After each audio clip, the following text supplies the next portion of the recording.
د لاسو صفایي لږه چیک کوي که نه څه خیال لیکلی ډېره عجیبه تجربه یې د دې بعضې خلکو تاسو وګورئ که نه هسې ورته ګورئ خیال هم کړئ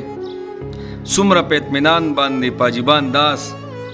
دا کومه ترور چې ورته مخې ته ولاړه ده او دی یو قسم لا اعتبار یې ورله ورکړو چې دا او د هغې نه پس په اعتبار کې څنګه یو قسم له دوکړو کې الله الله الله الله تاسو وګورئ چې څه کوي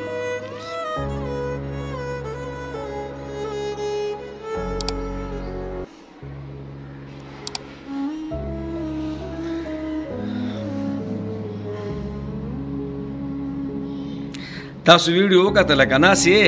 موږ د حکومتونو نه ګیلې کوو خیال یې کړه چې ظلم دی او زیاتې دی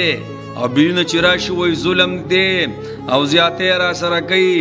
او انصاف حکومت کې نشته او روډونه بلاک کړو یقیني درته وایم چې د چا څومره وس کېږي موږ زیاتې کوو یو خرګاډۍ والی یو ګاډۍ والی چې په ګاډۍ ولاړ دی که نه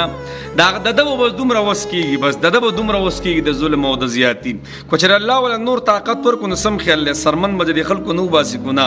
دی به د وړوکو شان روزګار کې داسې نور هم ښه الله دې موږ معاف کړي لاول زه پسې دا ټول یو قسم نه خیال هم کړی که نه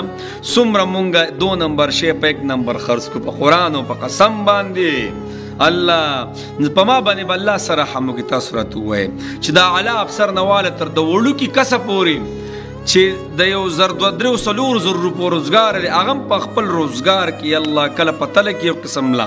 داسې مې لیدلي چې تله کې لاندې صحیح خي الله اکبر کبیره یا ورسره کاڼې کېدي او تاسو دته وګورئ که نه هسې دی به هم د په شان ډېر خلک به داسې هم وي هسې دی به هم ماښام لاړ شي او خپلو بچو له به دا رزق یوسي خپلو بچو له به په دې باندې څه یوسي او خپل بچي به پرې راټول کي او دغه د جهنم سکروټې به د خپلو بچو خېټې ته ور منتقل کي الله اکبر کبیره پلاره سبا چې مړ شي قسم درته خورم کو چېرې 1 روپۍ هم درپسې خیراتې کي پلاره ستا د وجې نه به تا خپل ځان هم دا خپل بچي هم تباه و برباد کي حرامه کمۍ چې کور ته یوسي که نه الله اکبر کبیره نو حدیث مبارکو کې راځي کم بدن چې په حرامه کمایۍ باندې غټ شو کم بدن چې د حرام حساب کتاب سره غټ شو نو صرف د جهنم اور د ده دپاره ډېر مناسب دی یعنی دی به خامخا دغې ته ځي نو الله دې موږ ماف کړي په تله کې څومره کمي دي د څو ورځې مخکې یو ځای کې یو منډۍ والا ګیر شو نو تقریبا چې 100 کیلو به نو 2 کیلو پکې هغه وهو او په دې به خوشحالېدو چې ماشاءالله مزې هم وکړلې بیا هغه مړ شو مړه نو الله اکبر کبیره په قبر اوس ورشم داسې مخې ته هغه کس راته خبره کوله وایي زه په قبر باندې ورشم مولانا صاحب وګورم چې الله بچو له دې وکړه خو ډېرې حرامې دې وله کړي دي نن دپسې بچي یو وړه شانتي نوړی نه ده دا هم دپسې خیراتي نه ورکوي ښه نو جنابو هسې سوچ مې کوو چې د چا څومره وس کېږي مونږ زیاتې کوو څومره وس کېږي مونږ زیاتې کوو زما دا ملک په ترقي وکړي مړه ملک په دې باندې ترقي کوي دا په حکومت باندې ور واړوئ دا هم د حکومت کار دی خیال یې کړی دلته موږ ته حکومت په سر باندې ولاړي که نه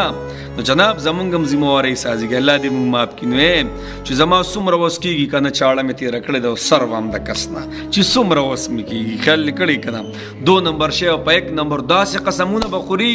او جناب سیز به بیا څه 2 نمبري او بیا موږ څه وایو ای الله په دې امت باندې د عمر رضی الله تعالی عنہ په شان حکمران راولي ما ورته بیا دا دعاګانې کوو خیال یې کړی او بس ظلم دی زیاتې دی او ګراني ده او بس داسې ګوره څومره عذابونه په موږ باندې راغله ګوره هدې نه مخکې هغه ډینګ یو صحیح شو بیا پکې زلزلې شوې سیلابونه پکې راغله په خبره پوه شوې وروره ګراني پکې راغلې دا اوس وګوره هغه د سارو هغه مسلې پکې راغلې هغه سارو باندې چې هغه مسلې او دا دنیا ځناور پکې مړه شو دا الله ما ورته ته ښیي سم شه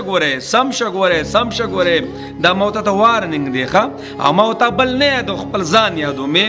زه څومره اوبو کړم زه څومره ګناهګار خپل ځان یادوم نو